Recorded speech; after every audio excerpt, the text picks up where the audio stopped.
আমাৰ শিক্ষা বিভাগটো বহুদিন ধৰি আমি কেছ মোকৰ্দমাৰ দৰে জৰ্জৰিত। কেছবিলাক কোনে কৰে? কেছবিলাক শিক্ষকসকলে কৰে বা প্ৰাৰ্থীসকলে কৰে। সেইকাৰণে আমি কৈছোঁ যে যিসকলে টেট শিক্ষক বা তেনেধৰণৰ চাকৰি বিচাৰিব তেওঁলোকে ফিজিকেল পৰীক্ষাটো দি থ'লে তেওঁলোকৰ সতীৰ্থসকলে পিছত কেছ কৰিব নোৱাৰিব।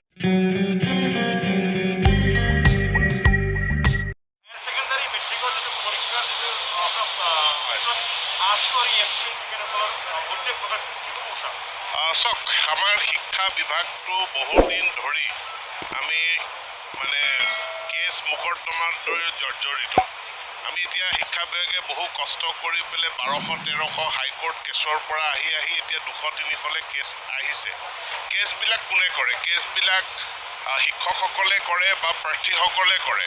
তো আজি আমি এইটো যিটো ইভালুৱেশ্যন কৰিছোঁ আমি চৰকাৰ হিচাপে মানি ল'ম ইয়াক, কিন্তু এইসকল ছাত্ৰ বা প্ৰাৰ্থীয়ে নামানিব যে কাইলৈ যেতিয়া তেওঁলোকে এইটো নম্বৰৰ ভিত্তিত যেতিয়া টেট শিক্ষকৰ নিযুক্তি প্ৰক্ৰিয়া হ'ব তেতিয়া এই 21 চনৰ আগত পাছ কৰা যিসকল প্ৰাৰ্থী আছে বা পাছত পাছ কৰা যিসকল প্ৰাৰ্থী আছে সতীৰ্থসকলে কেছ কৰিব।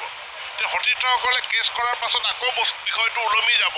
তো ইয়াৰ পাছত আজিৰ পৰা 10 বছৰ পাছত গৈ সমস্যা এটা নহওক বা 12 বছৰ পাছত গৈ সমস্যা এটা সৃষ্টি হ'ব নালাগে।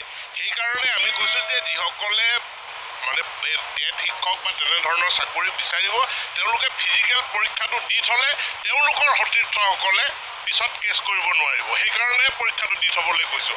আমাৰ ইয়াত কোনো অন্য ইণ্টাৰেষ্ট নাই। আমি যিসকল প্ৰাৰ্থী হ'ব ভৱিষ্যতে তেওঁলোকৰ স্বাৰ্থ সুৰক্ষিত কৰাৰ কাৰণে আৰু তেওঁলোকৰ সতীৰ্থসকলে যাতে ভৱিষ্যতে কেছ নকৰে 21ৰ আগত পাছ কৰা আৰু 21ৰ পিছত পাছ কৰাসকলে, তাৰ কাৰণে এই বিশেষ ব্যৱস্থাটো কৰা হৈছে।